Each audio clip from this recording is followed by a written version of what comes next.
नमस्कार साथियों, स्वागत है आप सभी का एक बार फिर से Kumar Gaurav current affair class notes में। साथियों, आज की क्लास आपके लिए काफ़ी इंपॉर्टेंट है और आज हम बात करने वाले हैं 3 मई 2024 के top most current affair class notes पर, जिसमें मैं आपको स्टडी जीके से संबंधित और भी बहुत सारे फैक्ट हैं जो आपको मैं बताने वाला हूँ। तो पेशेंस के साथ पूरी वीडियो को अवश्य देखना। ये यूपी पुलिस, आरओ और आरपीएफ की जो भी तैयारी साथी कर रहे हैं उन सभी के लिए क्लास रामबाण साबित रहने वाली है। तो क्लास काफ़ी ज़्यादा इंपॉर्टेंट है। मैं बार बार आपसे यही कहूँगा, अगर आप लोग क्लास को पूरा देखते हैं अंत तक तो आपको पता चल रहा होगा कि ये क्लास आपके लिए कितनी ज़्यादा इंपॉर्टेंट है। बहुत ही कम समय में बहुत सारा कंटेंट मैं आपको समझाने की कोशिश करता हूँ। तो सभी साथी इस क्लास से ज़रूर जुड़ें और अपने साथियों को भी जोड़ लें जो अब तक नहीं जुड़े हैं। और जिन साथियों ने अभी तक चैनल को सब्सक्राइब नहीं किया है, सभी साथी पहले तो आज चैनल को सब्सक्राइब कर लीजिए।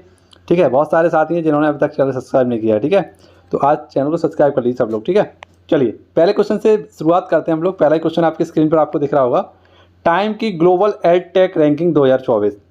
तो हाल ही में आपकी एक संस्था है, आप सभी को पता है, टाइम है ना, इसके द्वारा ग्लोबल एड टेक रैंकिंग को लॉन्च किया गया है और इसमें पहले स्थान पर है आपका एमरिट्स। कौन है? एमरिट्स। ये एक इंडियन स्टार्टअप है आपके। इसकी स्थापना 2015 में हुई थी और इसका हेडक्वार्टर पहले सिंगापुर में था, लेकिन अब पुनः से ये कहाँ पर आ रहा है? इंडिया में आ रहा है। इतना इंपॉर्टेंट क्वेश्चन नहीं है, लेकिन फिर भी मैं आपको बता दे रहा हूँ क्योंकि यहाँ पर मैं आपसे बात करने वाला हूँ इंपॉर्टेंट सूचकांकों पर। क्यों? ये सूचकांक आपके लिए बहुत ज़्यादा इंपॉर्टेंट है, यहाँ से आपका क्वेश्चन बन सकता है। देखिए एमरिट्स क्या है। तो एमरिट्स का कार्य है जो बड़ी बड़ी यूनिवर्सिटी होती हैं, है ना, जैसे आपका हार्वर्ड यूनिवर्सिटी है ना, कैम्ब्रिज यूनिवर्सिटी है, इन यूनिवर्सिटियों में जो भी सिलेबस होता है इनको तैयार करने का काम होता है किसका? एमरिट्स का। ठीक है, तो ये क्या है? एक इंडियन स्टार्टअप है, आपको याद रखना है। अब साथियों हमारी बात आई है कि इसकी सूचकांक की, तो मैंने आपको कई बार एक लिस्ट याद कराई है और इस लिस्ट के माध्यम से आपको बहुत सारे सूचकांक में याद कराता हूँ। इसमें सारे इंक्लूड हैं, नए वाले भी और पुराने वाले भी। ठीक है, देखिए पहला हमारा कौन सा है? Global gender gap index. इसमें भारत की रैंक है 127 है। पर्यावरण प्रदर्शन सूचकांक भारत की रैंक है 180 है। हंडले पासपोर्ट इंडेक्स में भारत की रैंक है 80 है। वैश्विक शांति सूचकांक में भारत की रैंक 126 है। वैश्विक खुशहाली सूचकांक में भारत की रैंक 126 है। प्रेस स्वतंत्रता सूचकांक में भारत की रैंक 161 है। हालांकि आप सभी को पता है अब कल 3 मई थी आपकी, और मतलब आज 3 मई है हमारी, और आज ही के दिन प्रेस स्वतंत्रता दिवस मनाया जाता है। तो नई रिपोर्ट आ जाएगी। वैसे तो अभी को आपको याद रखें 2023 में क्या थी? 161 है। ठीक है, 2024 की हमें पता चले क्या हो सकती है। नेक्स्ट देखिए जलवायु परिवर्तन सूचकांक। इसमें भारत की रैंक क्या है? 2022 में 8 थी, लेकिन 2023 में कितनी है? 7। ग्लोबल टैलेंट सूचकांक में भारत की रैंक है 56। नवाचार सूचकांक में भारत की रैंक है 40। मानव विकास सूचकांक में भारत की रैंक है 34, यानी 134। यूनिकॉर्न इंडेक्स में भारत की रैंक है 4। सैन्य खर्चे में रैंक क्या है? 4। अनुसंधान सूचकांक में भारत की रैंक क्या है? 4, यानी 4th रैंक है। नेक्स्ट आपसे पूछे हेपेटाइटिस सूचकांक में भारत की रैंक है 2। शेयर मार्केट में भारत की रैंक है 4। साइबर अपराध में भारत की रैंक है 10वीं। प्लास्टिक प्रबंधन में भारत की रैंक है 2nd। और बिजनेस एनवायरनमेंट रिपोर्ट में भारत की रैंक है 51। तो यहाँ पर जो भी हों आपके छोटे बड़े जितने भी सूचकांक हैं उन सभी को मैंने यहाँ पर आपके लिए रिवाइज करा दिया, आपको याद करा दिया। अब आपकी स्क्रीन पर आपको दिख रहा है क्वेश्चन नंबर 2, और क्वेश्चन नंबर 2 आपसे क्या कह रहा है? IQ एयर एक संस्था है स्विट्जरलैंड की जिसका नाम है IQ एयर के अनुसार दुनिया का सबसे प्रदूषित शहर कौन सा है? तो दुनिया का सबसे प्रदूषित शहर जो बन चुका है वो बन चुका है आपका काठमांडू। और ये काठमांडू कहाँ पर है? आपका नेपाल में। ये दुनिया का सबसे प्रदूषित शहर बन चुका है। ठीक है, लेकिन सबसे कम प्रदूषित शहर कौन सा है आपका? तो वो है आपका इस्तांबुल। और इस्तांबुल कहाँ पर है आपका? तो तुर्की में। इसका जो इस्तांबुल वाला एरिया है ना, ये पड़ता है आपका यूरोप महाद्वीप में। ये आपको याद रखना है कि आपसे पूछा जाए कि तुर्की का कौन सा ऐसा जो आपका प्रांत है जो यूरोप महाद्वीप में पड़ता है, तो वो है आपका इस्तांबुल। ठीक है, ये आपको याद रखना है। तुर्की की राजधानी क्या है? वैसे तुर्की का नाम तुर्की हो चुका है। ठीक है, ये भी याद रखना। तुर्की की राजधानी आपकी अंकारा। इसे एशिया माइनर भी बोलते हैं। ठीक है, एशिया माइनर, यानी कि यहाँ पर जो आपका पठार है अनातोलिया का पठार, उसे एशिया माइनर के नाम से जाना जाता है। यूरोप का मरीज किसको बोलते हैं? तुर्की को बोला जाता है। और कुस्तुनतुनिया इसका पुराना नाम था। ठीक है, कुस्तुनतुनिया। अब आप लोग कमेंट बॉक्स में मुझे बता दीजिए कि स्विट्जरलैंड जो है इसकी राजधानी क्या है। और यहाँ का फेमस शहर है एक जिनेवा। आप सभी को पता होगा जिनेवा, इसके बारे में आप लोग डेली पढ़ते हैं। जिनेवा में हमारे बहुत सारे हेडक्वार्टर हैं। जैसे हम बात करें WTO का मुख्यालय कहाँ पर है? यहीं पर है। WHO का मुख्यालय कहाँ पर है? यहीं पर है। रेड क्रॉस का मुख्यालय यहीं पर है। अंकटाड का मुख्यालय यहीं पर है। इसके साथ साथ WEF इसका मुख्यालय भी कहाँ पर है? यहीं पर है। इसके साथ साथ बहुत सारे हेडक्वार्टर हैं जो हमारे जिनेवा में पड़ते हैं। इसकी राजधानी आप लोग कमेंट बॉक्स में मुझे बता दीजिए एक बार, क्या है इसकी राजधानी। देखिए अब आपके लिए कुछ फैक्ट मैंने आपको याद नहीं होंगे, आप इन फैक्टों को भूल चुके होंगे, तो उन फैक्टों को यहाँ पर मैंने आपके लिए राइट किया है, आपके लिए आपको रिवाइज कराने के लिए। देखिए सबसे व्यस्त हवाई अड्डा कौन सा है? हमारा अटलांटा, ठीक है। सबसे प्रदूषित देश कौन सा है? आपका बांग्लादेश। आपसे पूछे सबसे प्रदूषित राजधानी कौन सी है? तो नई दिल्ली। सबसे प्रदूषित शहर आपका कौन सा हो गया? काठमांडू। लेकिन भारत में सबसे जो प्रदूषित शहर है वो कौन सा? बेगूसराय। कौन है? बेगूसराय, ये आपको याद रखना है, ठीक है। नेक्स्ट, छात्रों के लिए रहने योग्य शहर कौन सा है? तो छात्रों के लिए रहने योग्य शहर है आपका लंदन। सबसे महंगा शहर कौन सा है? आपका तेल अवीव। सबसे खतरनाक शहर कौन सा है आपका? तो दमिश्क। सबसे ज़्यादा जनसंख्या वाला नगर कौन सा? टोक्यो। सबसे ज़्यादा गरीब देश कौन सा है आपका? बुरुंडी। सबसे ज़्यादा स्टार्टअप कहाँ पर है? आपके अमेरिका में। विश्व वेटलैंड डे कब मनाते हैं? 2 फरवरी को। और 2023 में इसका जो बैठक हुई थी वो कहाँ हुई थी? माफ़ करना, 2024 में जो बैठक हुई थी वो इंदौर में हुई थी। और यूपीआई स्वीकार करने वाला पहला यूरोपीय देश कौन सा? तो आपका फ्रांस है। फ्रांस ने ही हाल ही में आपको पता है जो आपका गर्व, कोई क्वेश्चन था आपका गर्व से संबंधित था, मुझे याद नहीं आ रहा है, आप लोग कमेंट बॉक्स में बताइए, ठीक है। याद आएगा तो आपको आगे बताता हूँ। अगला क्वेश्चन देखते हैं, क्वेश्चन नंबर 3।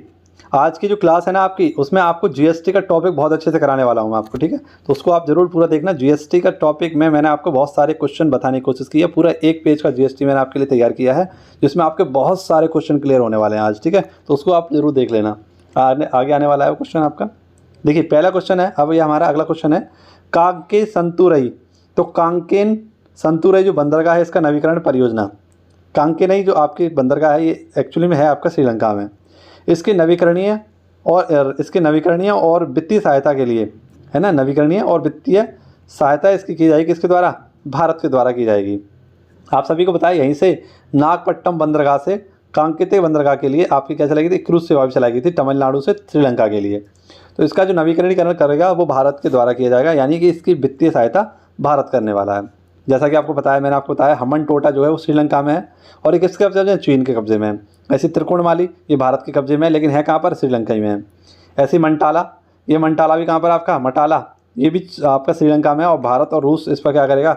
इस परियोजना पर वर्क करने वाला है, ठीक है। श्रीलंका की बात आई है तो राजधानी क्या है इसकी? श्री जयवर्धनपुरे कोट्टे। यहाँ के प्रधानमंत्री कौन है? दिनेश गुणवर्धन है। यहाँ के जो आपके प्रेसिडेंट हैं वो है रनिल विक्रमसिंघे।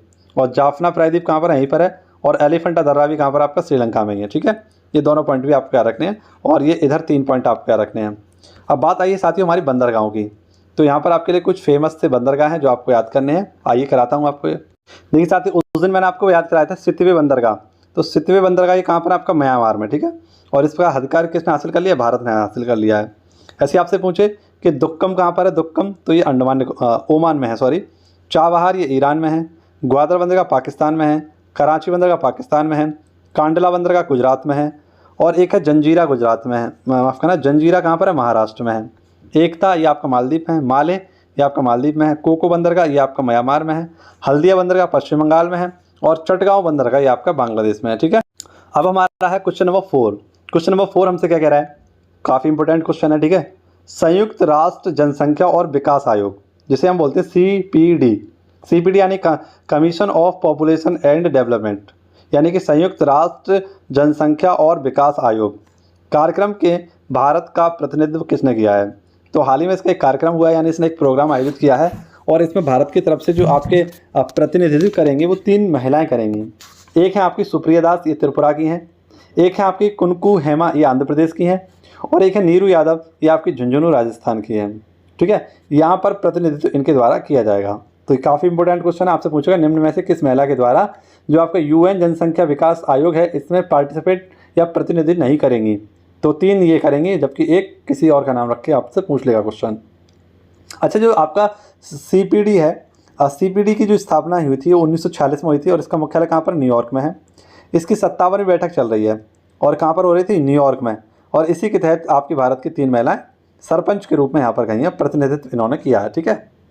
अब देखिए गगनयान मिशन था आपका, इसमें कितने थे? 4 लोग हैं आपके। एक थे प्रशांत, एक थे अजीत, एक है अंगद और एक है शुभांशु। ऐसी आर्टेमिस मिशन है, इसमें भी 4 लोग हैं, जिसमें एक महिला है आपकी जिनका नाम है क्रिस्टलिना कोच, है ना। और 7वां हिंद महासागर सम्मेलन कहाँ हुआ था? आपका श्रीलंका में हुआ था। तो ये आप पॉइंट यहाँ पर हल्का सा याद रख लेना। यहाँ पर सर ने बताया था और मुझे लगा कि इंपॉर्टेंट है, इसलिए मैंने यहाँ पर आपके लिए इंक्लूड कर दिया है। जबकि ये गगनयान वाले और आर्टेमिस मिशन वाले, इन सभी लोगों के नाम याद जरूर रखना आप लोग, ठीक है। अब बात करते हैं हम लोग अगले क्वेश्चन पर। पहले हम लोग करंट अफेयर के क्वेश्चन को देख लेते हैं, उसके बाद सारे फैक्टों को देखते हैं जो हमारे जीएसटी से संबंधित रहेंगे। क्वेश्चन क्या कह रहा है, अप्रैल 2024 में, कब, अप्रैल 2024 में सर्वाधिक जीएसटी संग्रह, क्या क्या, सर्वाधिक जीएसटी संग्रह में योगदान देने वाला राज्य कौन सा है। तो अप्रैल माह में आपका सर्वाधिक जो जीएसटी संग्रह किया गया, ठीक है, और इसमें सर्वाधिक योगदान किस राज्य का है, तो आपसे पूछा गया यही बात।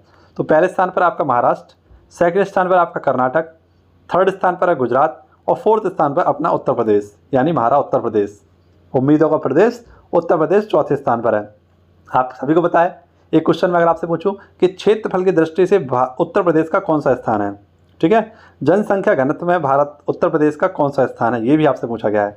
तो इन चारों मतलब जो मैंने बात बोली अभी आपके लिए, इनमें भी भारत जो उत्तर प्रदेश है इसका चौथा स्थान है, यानी जनसंख्या घनत्व में भी चौथा स्थान है, क्षेत्रफल की दृष्टि से भी चौथा स्थान है, और आपका जीएसटी संग्रह में भी कौन सा स्थान आया है, चौथा स्थान आया है, ठीक है, ये भी आपको बात याद रखनी है।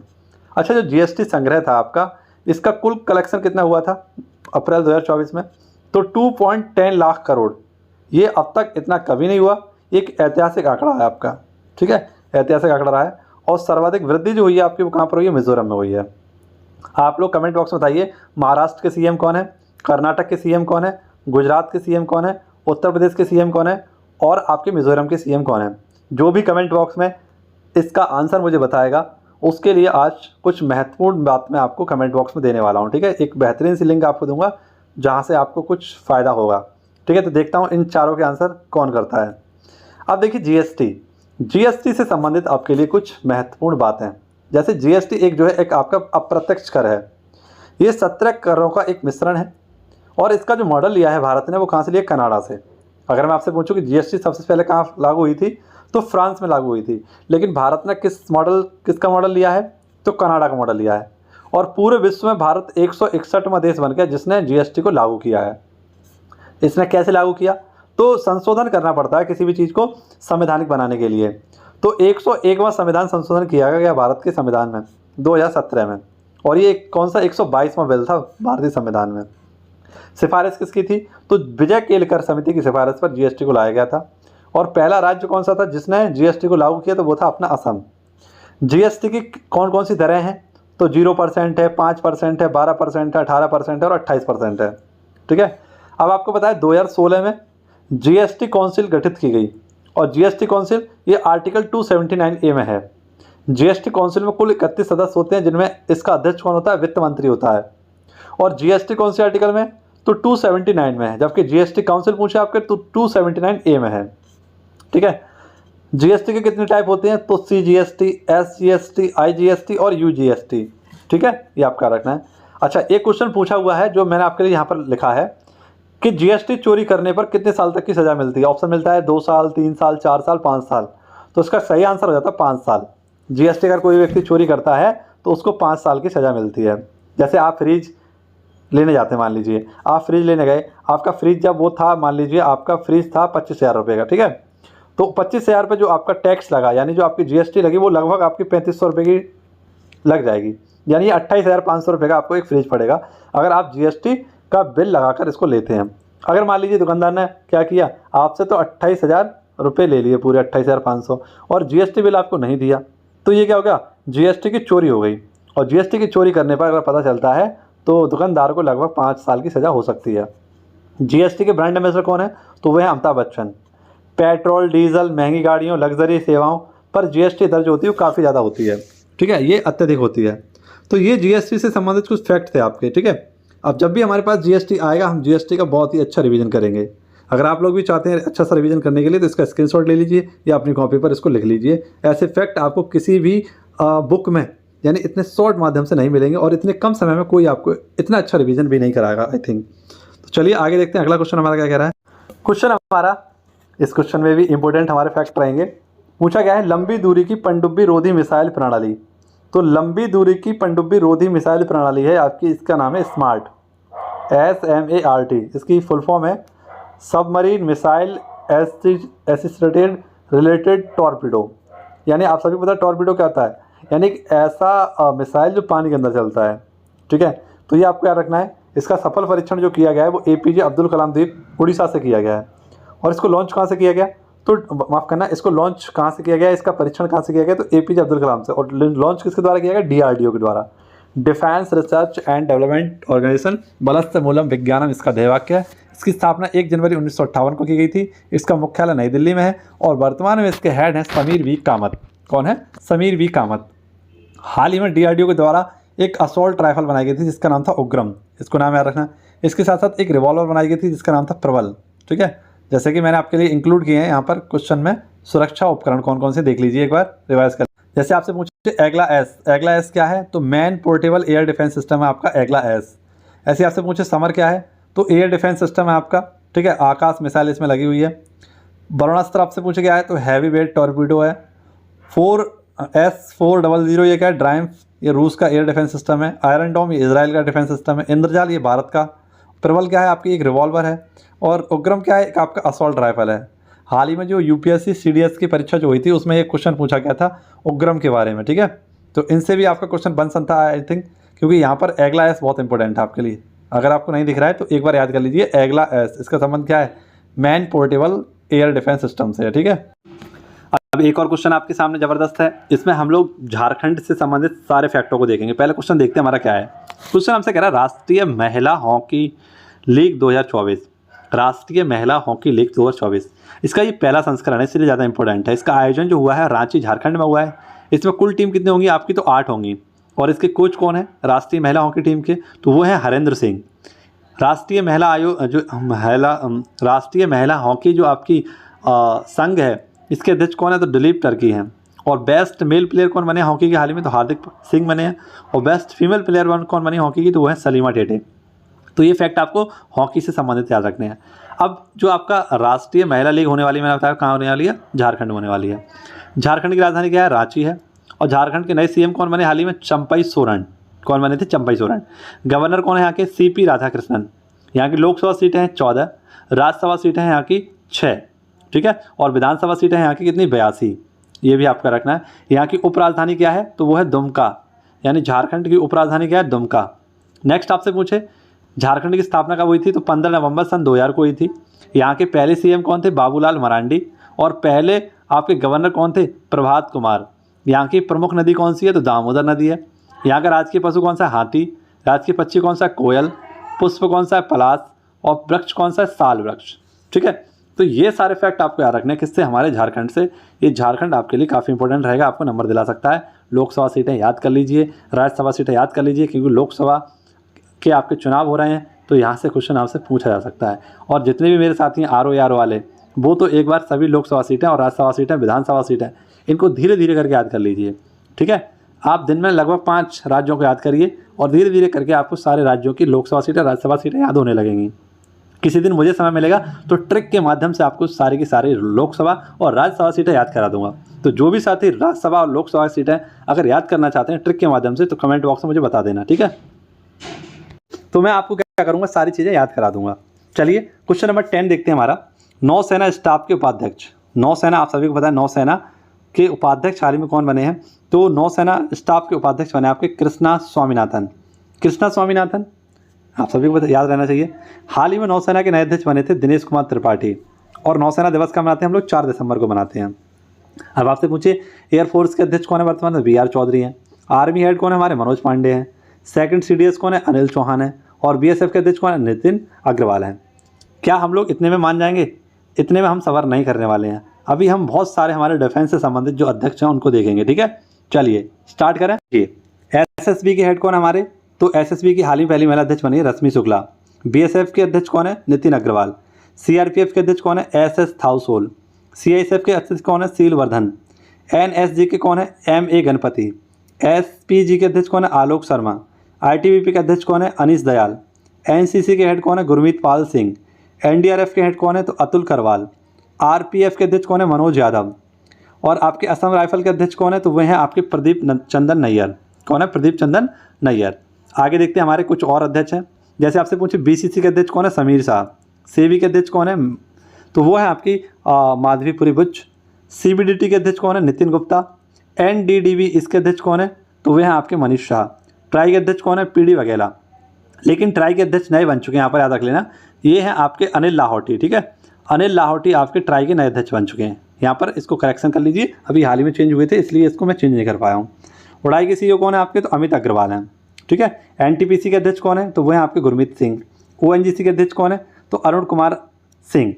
सेल के अध्यक्ष कौन है, अमरेंद्र प्रकाश। गेल के अध्यक्ष कौन है, संदीप के गुप्ता। बीपीसीएल के अध्यक्ष कौन है, J Krishna Kumar. Oil India limited के अध्यक्ष कौन है, तो रंजीत रथ। ठीक है। ये सारे फैक्ट आपको यहाँ से याद रखने हैं। आई होप आपको वीडियो पसंद आ रही होगी, अच्छी लग रही होगी। अगर वीडियो अच्छी लग रही है तो एक बार लाइक तो कर दीजिए। आप लोग वीडियो को लाइक क्यों नहीं करते हैं, लाइक करिए वीडियो को फटाफट से। देखिए क्वेश्चन नंबर 9 है हमारा, 16वीं TCS वर्ल्ड 10 के बेंगलोर मैराथन में पुरुष और महिला वर्ग का खिताब किसने जीता है। तो पुरुष और महिला वर्ग का खिताब जीता है, पुरुष में है आपके पीटर और महिलाओं में है आपके लिलियन। ये दोनों केन्या के हैं आपके। केन्या की राजधानी नैरोबी है और नैरोबी में आपका UNEP का मुख्यालय है। नेक्स्ट क्वेश्चन नंबर 10, IPL इतिहास में सर्वाधिक 150 मैच जीतने वाले जो खिलाड़ी रहे हैं वो हैं आपके थाला यानी महेंद्र सिंह धोनी जी। महेंद्र सिंह धोनी अभी काफ़ी ज़्यादा चर्चा का विषय बने हुए हैं। ये SBI के ब्रांड एम्बेसडर हैं, स्वराज ट्रैक्टर के ब्रांड एम्बेसडर हैं, गरुड़ एयरोस्पेस के ब्रांड एम्बेसडर हैं और फ्रांस की कार कंपनी है, इसके भी हाल ही में ब्रांड एम्बेसडर बनाए गए थे महेंद्र सिंह धोनी। अच्छा IPL की बात करें तो इसमें इसकी शुरुआत कब हुई थी, 2008 में। ठीक है। सर्वाधिक रन किसके हैं, विराट कोहली के हैं। सर्वाधिक स्कोर किसने किया है, हैदराबाद ने किया है। सर्वाधिक विकेट किसने लिए, चहल ने लिए। सर्वाधिक छक्के किसने लगाए हैं, तो रोहित शर्मा ने लगाए हैं। ठीक है। तो ये आप सभी के लिए एक बेस्ट सी क्लास मैंने आप सभी के लिए बनाने की कोशिश की थी। आई होप आपको पसंद आई होगी। अब देखिए अगली बार जब हमारा IPL आएगा तो उससे संबंधित सारे फैक्टों पर हम बात करेंगे, लेकिन आज के लिए आप इतना ही रख लीजिए। और जब भी हमारे पास आएगा, क्योंकि IPL से हमारे अभी बहुत सारे क्वेश्चन बनने वाले हैं, अभी IPL का फाइनल नहीं हुआ है, इसलिए जिस फाइनल हो जाएगा पूरी स्लाइड आपके लिए तैयार करूँगा और उसको मैं रिवाइज़ कराऊंगा, आपको कराऊंगा बार बार जब तक अगला संस्करण नहीं आ जाएगा आपका। तो चलिए, आशा करता हूँ आपको क्लास अच्छी लगी होगी। क्लास अच्छी लगी हो तो कमेंट बॉक्स में मुझे बता देना एक बार। मिलते हैं आप सभी से नेक्स्ट वीडियो में, तब तक के लिए खुश रहें, मस्त रहें, व्यस्त रहें और पढ़ते रहें। जय हिंद, जय भारत, वंदे मातरम, भारत माता की जय।